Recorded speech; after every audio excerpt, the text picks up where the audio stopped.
Assalamualaikum ya guys, hari ini kita berjumpa kembali. Sebelum mengawali semuanya, saya doakan terlebih dahulu untuk semua para sobat-sobat dan para hadirin di seluruh Indonesia dan di negara manapun di dunia ini. Semoga selalu dimuliakan oleh Allah, diberikan segala kemudahan dalam segala hal di dalam hidupnya, amin. Oke guys, jangan lupa untuk klik subscribe terlebih dahulu. Pencet tombol loncengnya ya guys, biar kalian selalu mendapatkan pemberitahuan tentang konten-konten terbaru dari saya. Di sini kita langsung aja ya guys. Saya mulai bahasan tentang santet berdasarkan keilmuan, pengalaman dan penglihatan saya.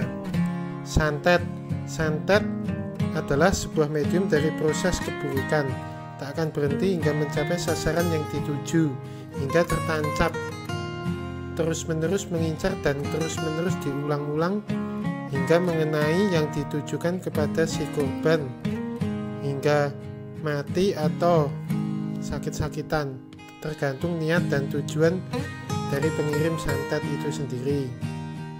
Begitulah sebagian proses dari keburukan itu sendiri yang juga ditumpangi oleh makhluk-makhluk gaib jahat yang begitu jahatnya, hingga proses itu pun begitu hitam pekatnya, sangatlah busuk baunya, yang akan membuat penderitanya jika terkena santet akan merasa kesakitan, sangatlah sakit di bagian tubuhnya, terus menerus makin parah sekali, hingga akhirnya muntah darah, sakitan lalu mati jika tidak segera ditolong. Proses keburukan itu tidak mengenal tentang hati, yang ada hanya bunuh dan bunuh, yang kuasai jiwa raga oknum manusia buruk itu sendiri. Sungguh benar sekali yang menyuruh dan yang mengirim keburukan itu benar-benar kejam, terlengas hatinya, tidak berperi kemanusiaan sama sekali. Yang ada hanyalah wujud-wujud budaknya para iblis di dalam diri mereka semuanya yang buruk. Mereka oknum manusia yang berhati buruk, tidak peduli apapun, disajikan untuk iblis yang mereka puja untuk memenuhi kepuasan di dalam diri mereka sendiri di dunia ini yang tiada habisnya. Mereka oknum manusia yang ada dalam proses itu sudah benar-benar sosok manusia yang mirip menyerupai wujud iblis itu sendiri. Apa yang diinginkan, apa yang ditujukan benar-benar harus tercapai dan didapatkan, tidak peduli halal ataupun tidak halal, mau sesamanya, mau saudaranya, mau keluarganya, bahkan yang dicintainya kalau perlu ya dikorbankan, dibunuh secara gaib lewat medium santet. Tapi semua itu tetaplah ada penangkalnya atas seizin Allah Sang Maha Pencipta, karena di dalam pertarungan santet hanya ada kata membunuh atau dibunuh atau dibuang, tidak mengembalikan santet itu sendiri. Tentunya jika santet itu dibalikan, tentulah diri mereka penyantet yang berbuat buruk yang akan menerima resiko, akan meninggal, say goodbye. Oknum manusia ketika sudah lupa dan gila, tamak serakah dengan harta, benda, jabatan, atau wanita atau pria, butalah mata dan hatinya, ataupun segala cara dilakukan, tidak peduli seburuk apapun akibatnya, resiko yang diterimanya tetap diperbuat, lupa dengan sangkan paran hidupnya, lupa dengan kemanusiaannya. Sungguh benar-benar sangat keji dan sangatlah kejam, tidak peduli dengan nyawa yang ditujunya. Tujuannya hanya satu, lenyap nyawa korbannya, dan harta atau jabatan atau pria atau wanita yang diinginkan atau yang diniatkan dikuasainya dengan mutlak, tidak peduli dengan rasa sakit yang diderita korban yang disantet. Yang dibutuhkan hanyalah kematian yang diinginkannya, tidak peduli dengan dosa dan tidak peduli dengan hasil akibatnya sendiri, dan dilakukan sendiri atau lewat tangan orang lain alias oknum dukun santet dengan cara melalui lewat jalan gaib dengan bantuan makhluk gaib untuk menyantet si korban yang dituju atau yang diinginkan. Santet kiriman gaib bisa berupa makhluk-makhluk gaib jahat ataupun benda-benda gaib yang jahat yang bertujuan membunuh targetnya, si korban yang disantet. Di sini saya akan memberikan contoh jenis-jenis santet sedikit saja, seperti misal contohnya santet siklidi hitam berbentuk mirip jarum runcing hitam keleng, warnanya hitam gelap, hitam kelam, dan jumlahnya sangatlah banyak seperti jumlah rambut. Ketika dikirim akan masuk ke dalam tubuh di satu titik area tubuh dan menyebabkan sakitnya terasa tertusuk-tusuk duri, membuat tubuh lemas tak berdaya, hingga jika santet lidi hitam menyebar ke saluran darah maka akan menyebabkan kerusakan organ-organ tubuh lainnya dan rusak saraf, stroke, lalu ujung-ujungnya sakit-sakitan dan mati. Santet berbentuk energi yang menyerupai pedang bergagang kuning dan bilahnya hijau muda, runcing, panjang, berbau amis, berbau seperti racun. Energi berbentuk seperti asap bilahnya. Arahnya tepat, biasanya diarahkan di kepala korban, di tenguk juga bisa, di belakang kepala, hingga nantinya akan terasa pusing, kepala sakit-sakitan sekali rasanya, kepala muter seperti migren tapi bukan migren jika diperiksakan, hingga membuat saraf lumpuh. Jika dibiarkan terus-menerus bisa stroke berujung kematian. Dan oknum pelakunya biasanya basicnya keilmuannya belajar keilmuan energi dan macam-macam segala bentuk santet lainnya yang ada di tubuh korban santet tentunya bisa dikembalikan ke pengirim santet itu sendiri, yang bisa dipastikan berakibatkan kematian juga jika yang mengembalikan mempunyai atau memiliki kemampuan keilmuan yang melebihi kemampuan ilmu penyantet itu sendiri, dan itu disebut juga nasib naas bagi penyantet itu sendiri. Contoh dari efek dikembalikan santet itu sendiri, biasanya ada juga yang langsung balik pengirimnya, tergantung jenis santetnya, tapi kebanyakan sebagian besar dalam hitungan waktu di alam gaib itu 1 hari, kalau di dunia 1 minggu. Jika dikembalikan santetnya akan berefek ke penyantet itu sendiri. Selang waktu 1 mingguan, pasti akan berdampak sakit yang tiba-tiba di tubuh penyantet itu sendiri. Bahkan efek yang dikembalikannya santet itu di tubuh penyantet benar-benar sakitnya berkali-kali lipat, bahkan lebih dahsyat dari kiriman yang disantetkan. Sakitnya itu akan terasa seperti di perut diiris-iris, dipeluntir dengan besi, otak serasa pecah meledak, ada yang organ tubuhnya keluar, ususnya lewat selangkangan, keluar darah di indera penglihatan, keluar di indera pendengar telinga, muntah darah yang terus tanpa hentinya, dan macam-macam lainnya. Sebelum matinya tubuhnya penyantet akan ngosek, berputar-putar, benar-benar susah, menderita sekali, dan sakitnya lebih sakit berkali-kali lipat dari korban santet itu sendiri, dan itu sudah pasti akhirnya berujung pada kematian. Mati karena ulahnya sendiri ditambah dengan bonusnya. Santet jika memang belum waktunya mati tetap tidak akan bisa mati, karena sesungguhnya hidup dan mati adalah hak mutlak dari Sang Maha Pencipta bagi hamba-hambanya yang berjalan di jalan yang benar. Tentulah akan selalu ada jalan penolong, entah lewat manapun jalan itu, dan lewat tangan siapapun, pasti akan sembuh, dan Allah selalu ada meridhoi di dalam jalan kebenaran itu sendiri. Mereka tak tahu betapa seram makhluk-makhluk itu, tak peduli apapun, yang penting tujuannya yang utama. Ketika sajen-sajen pun tersuguhkan, mereka merajalela dengan sifat jahatnya. Mereka dapat sesuai perintah majikannya. Mereka pergi dengan sesukanya, menghancurkan segalanya dengan bala-balanya. Ketika mendapat mangsa, mereka merubungnya, memeluknya, mencekik dengan jeda sesuka mereka. dipermainkan hingga susah bernafas, menggigitnya beramai-ramai perlahan-lahan, menghisap darah dengan rakusnya, menginjak-injak ketika lemah badan tertidur. Begitu banyak jumlah mereka. Begitulah, tak terlihat, dan yang terlihat hanyalah onggokan badan yang makin lemah, dengan nafas yang hampir putus-putus. Lalu hanya berdiam, dirikah dirimu?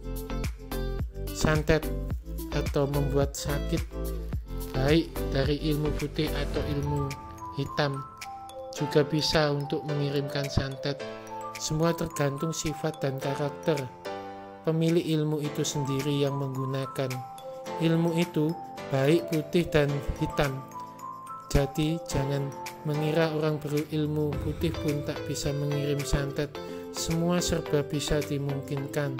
Semua kembali ke hatinya, yang nantinya siapapun yang melakukan santet akan disebut oknum, orang yang berilmu, atau oknum manusia yang jahat. Begitulah ilmu putih dan ilmu hitam, semuanya kembali tergantung pada yang menggunakannya. Kembali lagi ke hati atau batin atau pikiran pemilik ilmu itu sendiri. Baik ilmu putih dibuat untuk kejahatan, semuanya serba bisa. Baik ilmu hitam dibuat untuk kebaikan, semua pun juga serba bisa. Dan keserba-bisaan kemungkinan-kemungkinan itu di dunia ini. Jadi jangan mudah menuduh siapapun, karena semua tuduhan akan berbalik ke diri kita sendiri. Dan jangan mudah terikut kata-kata orang jika tidak melihat dengan kepala mata sendiri. Yang pasti, kebaikan akan selalu berada di dalam diri orang yang bisa menjaga hati, batin, pikiran dari kejahatan di dalam dirinya. Dan kebaikan itu akan selalu menang di dalam diri mereka masing-masing.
Rp50.000 yang sudah diniatkan untuk menyumbat dan mengganti rezeki pemilik tempat usaha itu, bertukar tempat kepada yang menukarkan. Biasanya ditukar dengan uang receh yang nantinya dengan cara itu bisa menyedot rezeki usaha di tempat itu ke tempat usaha pesaing usaha sendiri.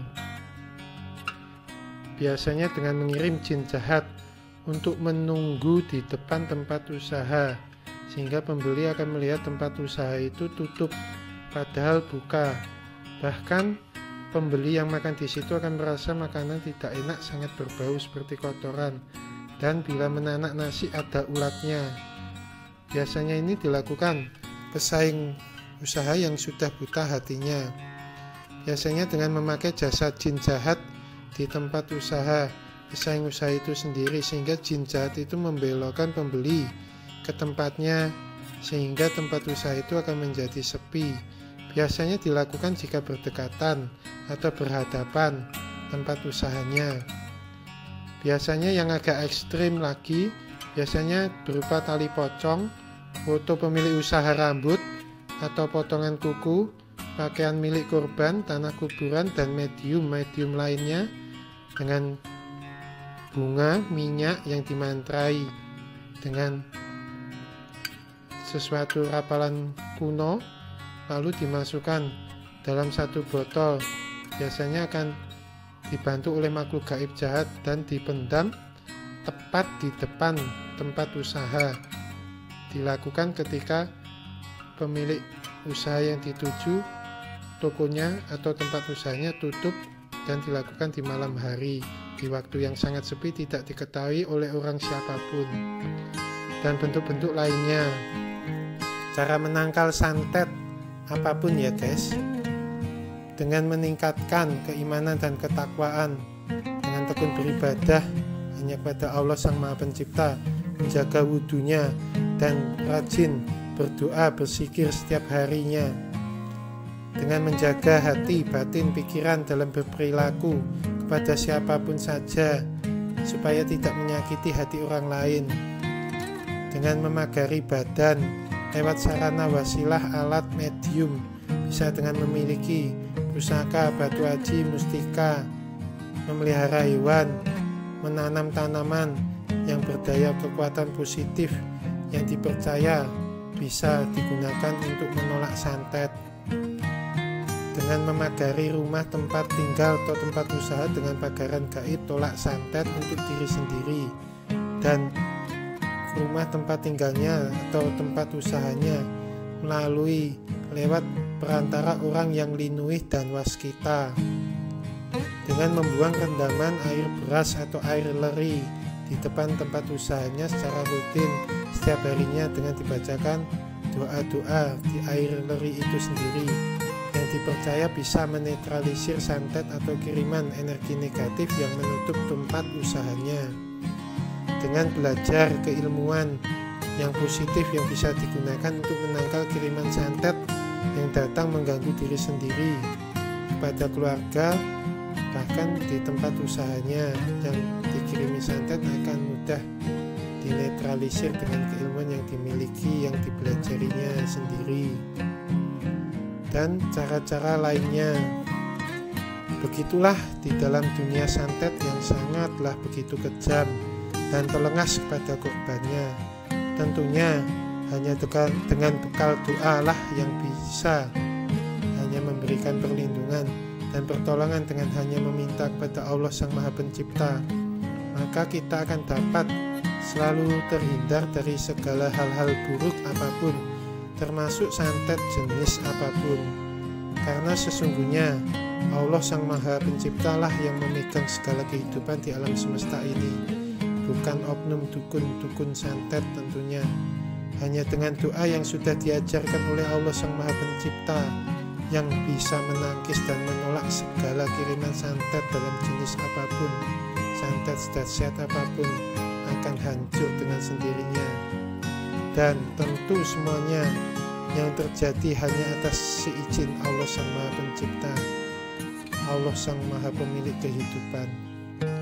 Jadi dalam hidup ini tidak ada yang hebat siapapun itu di alam semesta ini, karena sesungguhnya segala kehebatan itu adalah mutlak, hanyalah milik Allah saja. Salam, no santet again, santet never again. Demikianlah ya guys penjelasan semuanya tentang santet. Semoga bermanfaat buat semuanya supaya bisa terhindar dari segala santet jenis apapun. Amin. Dan jangan lupa tonton terus, jempol like dan komennya juga di bawah videonya ya guys. Selalu stay in here di channelnya Mbah Tirto Vlog yang selalu penuh kejutan. Terima kasih. Assalamualaikum warahmatullahi wabarakatuh.